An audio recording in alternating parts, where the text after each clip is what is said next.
for tuning in. Welcome to this month's edition of 30 for 430, and we are super excited to be here. I'm here with Colleen Rusnak and Tina Shute, and they're going to tell you a little bit about themselves and a little bit about the impact we're supporting this month, and it's going to be awesome. Who wants to start? Okay, I'll go ahead and start. So my name is Tina Shute, and I work for REI Real Estate Services, and we are a local real estate solutions company. And as one of the things we really like to do is support other local not-for-profits or ripples of impact, as Synergize would say. Yeah. Yes, have ripples of impact. And this is another opportunity for us to not just pick somebody that somebody's familiar with. So I think that's one of the things that Synergize does so well, is brings other great people like Colleen and her firm and what they do to allow us to help them. So we are the September Ripples of Impact sponsor, and excited about it. Yay! Yes, it's going to be great. Yes. Tina's a legacy member of Synergize, and if you haven't met her, you totally should. She's an awesome lady. Anybody would be glad to know her. I'm known as Aaron's aunt. Yes, that's true. And she hugs just as well, I promise. Yes, I do. Colleen, what about you? Well, thank you, and thank you both for having me here today. I'm very excited. So I'm Colleen Rusnak, and I'm Executive Director for Indiana Health Fund, and we are a nonprofit organization that helps people with medical bills and medical debt that are facing financial hardship. We specifically want to help those that are 2 to 4 times above the federal poverty level. They might have health insurance, but they might have a high deductible plan. And we come in and we work with our hospital partners to negotiate down the debt, and then we pay off the debt and let people, no longer have to focus on that financial hardship and burden of the medical expenses in their debt, but now can go on and their debt's not interfering with their basic needs or interfering with their day-to-day life. And how exactly does that work? Paying the debt down? Do you have a fund that you pull from? Can you explain a little bit about that? Sure, and so we've been and I should also mention we're very newly formed, so. Yeah, what, 2021? Yeah, Right? well, 2020 and then fully operational 2021. So, yeah, we've been, and we've been doing heavy fundraising the last few months, and so we have a lot more money now. Thank you to our generous donors that we can go work with our hospital partners to negotiate down the debt. So we do have hospital partners that we work with. The first way we can eliminate medical debt is we'll go directly to our hospital partners and we'll negotiate down the debt, and we might eliminate debt in a bulk format. So maybe there's 3 or 4 patients that need that debt relief, and we'll go in and negotiate down their bills down to about 50% of the bill or more and wipe out that debt. Wow. Yes, so we're very excited that we've been able to do that, and we now have opened an individual application that's available on our website so that individuals and families can apply for medical debt relief. Wow. And do you know how many individuals or families, we talked a couple months ago about this, but since then too, how many people have you helped so far? So we've helped 3 families and 1 individual so far. We've helped a family that had over $15,000 in bills due to cancer treatments. Oh, wow. And so we really wanted to help them wipe out their medical debt so they could focus on their recovery and not worry about whether they're going to pay their medical bill or, buy groceries that month or pay their rent, so it interferes with basic needs. And then we now have another family we're working with Community Health Network to work with another family coming along. And then we have a special emphasis to assist pregnant and nursing mothers. Both founders, Dr. Jeffrey and Dr. Lee Meltzer, are OBGYNs. So there's a special interest to help this population of pregnant nursing mothers that even if there's 0 complications during delivery or with the child, they might have a bill around $10,000. And for a single mother or a newly married couple or a new couple welcoming a child, that can be a burden as an expense. Yeah, absolutely. And that's the last thing you need on top of having a new baby at home too. Tina, you're a mom, so you I know. And I was telling Colleen that my son came at 26 weeks. So he was about a $500,000 baby. And but he's priceless, right? He was priceless. But the cost of just the medical bills is one thing. The cost of visiting your child in the hospital, there were a lot of mothers who did not live in the area, you know, because a lot of times these babies get sent to these specialty hospitals. And so they live maybe 3 hours away, or they live 2 hours away. And so, as you're saying, I mean, I think sounds like the founders are a couple who deliver babies. They probably saw a lot of need from people who have to go visit these babies. Lance was in the hospital for 14 weeks. Yeah. Wow. So the costs you incur to, you know, or even individuals who are in the hospital to have loved ones come and be there, all of those costs too. So, but like you were saying when we were talking, a little bit goes a long way for a lot of people. A lot of these people have insurance, but something I saw was that maybe they ended up there in an emergency situation.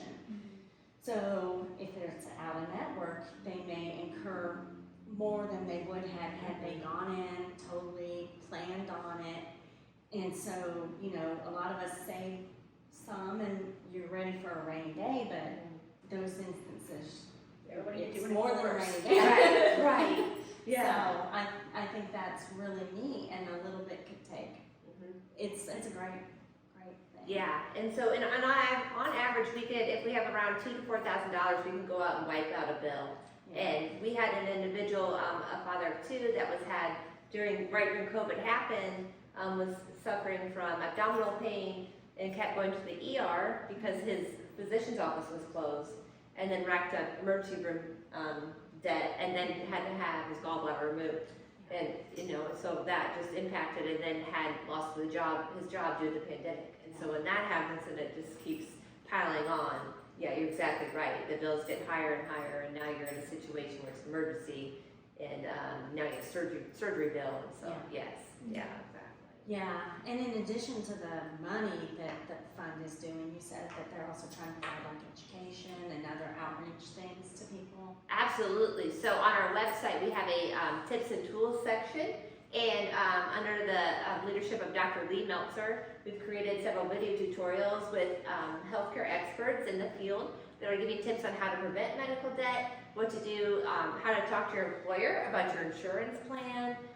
We interviewed pharmacists about, you know, prescription costs and how to prepare and plan for prescription costs. So we're trying to really develop that whole entity, our education platform, to help everyone in the communities, as healthcare affects everyone. And we want to make sure that healthcare is affordable for everyone, and everyone has access to affordable healthcare. Well, and then like this individual, you mentioned the single father, you know, not only did you help him when he probably was caught, like you said, he was going to the ER and he didn't realize, Right. and he really had no other choice, but the education you can follow up with him, because you know things come up, it may happen for his children or it may happen again, and he would have this education that might it might help him out in other ways other than just cutting a check. Oh, sure, absolutely, and that's what we're very hopeful to achieve. It's really to add that extra arm to not only eliminating the debt, but here's ways to educate and help and assist the rest of the community on how to prevent and handle medical bills and prevent medical debt. Yeah. So how did you get involved with the Indiana Health Fund? What's your story so far that brought you here? So it's my story is just kind of Sorry, I said the Indiana Health Fund. It's Indiana Health Fund. There's no the. I keep doing that. No the. Indiana Health Fund. I actually was working I have a lot of experience working in a counseling and teaching role, but was completing education from the Lilly School of Family School of Philanthropy and a master's in philanthropic studies. And while I was completing that education, a job opportunity came up, and I thought that this was wonderful because I didn't see really no one was working in this space, not only assisting people with medical debt, but that gap that exists where you have some people might have some more government assistance and other things, but there's a gap where people are hardworking. They might have health insurance, but they have $6,000 deductibles, or they have insurance on the exchange, and so there's no one's really addressing that and what's happening to people, how it's affecting their day-to-day life with medical bills and healthcare. It should be a basic need. Everyone should have access to healthcare. So I really felt like the mission aligned with my passion in philanthropy, so I wanted to come on board and help out. That's great. Yeah, I love that. And Tina, with you, you're obviously a selfless human and you love helping other people. What's your story? Can you give us a little bit of, you know, how you became Tina and why you're here helping? And I mean, besides, Well, you know, unless you're just obligated because of being here today. well, you know, I think a lot of us, we, prior to Synergize, you know, a lot of our stories are you meet people through connections, but they're more like the business connection, you know, and there are organizations maybe your firm supports, and that's what you do. So my story's changed a little bit on impact and things like that after Aaron, you know, created Synergize, because, you know, you go from maybe writing a check, which is the way a lot of us probably supported things in the past, to now the opportunity to get to know more about the organizations and introduce those organizations to more people. And I just find that it felt good to write checks before and help groups before, or maybe sit on a board and try to find more people who would write checks. Because that's what it really, Check cycle. I was always told, just take a check. Tell who's coming to take a check.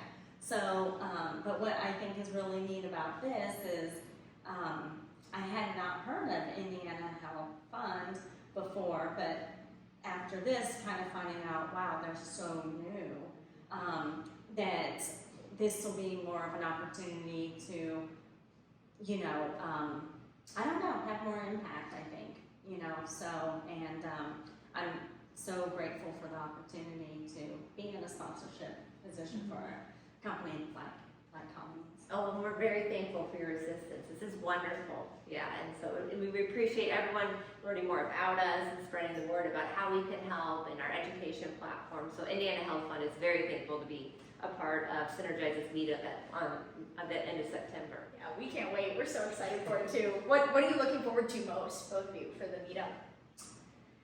I'm excited about Colleen getting to, you know, tell her story and make sure that everybody that's there and the people who come, you know, all the money gets pulled into these wonderful ripples of impact. So I'm excited to listen to Colleen, you know, tell her story and see people get the opportunity to contribute to that impact. So Me too. It's always so fun because the story impacts everybody differently, and so it's so fun to have people come to you after and say, "This is my story with you know whatever cause this is. This is how I individually can help. Like these are the people I can introduce you to. This is you know here's a check, whatever else. How people feel led to give. It's so cool. So cool. Yeah, and I'm very excited about that. I'm excited to share our mission. I'm excited to engage with more members about how Indiana Health Fund will help the community. I'm excited to share even more about how we're helping people currently as we have more applications coming in, and we're working with our hospital partners to eliminate more debt. So sharing those stories and then hearing from the community about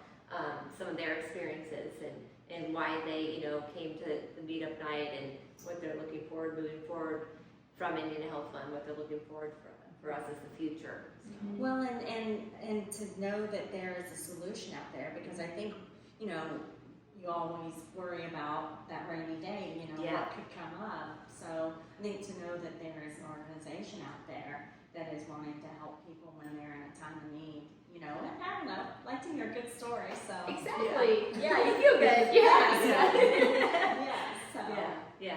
It's exciting. So, can't wait for the 4:30 meetup. But. Yeah, me neither. Colleen's recently a movement member. Tina's been a legacy member for a long time, so they've both been involved with Synergize. What's a good way for somebody to reach either of you if, a member's watching this and they're like, oh, I'd love to know either of them and talk about this or that or the other?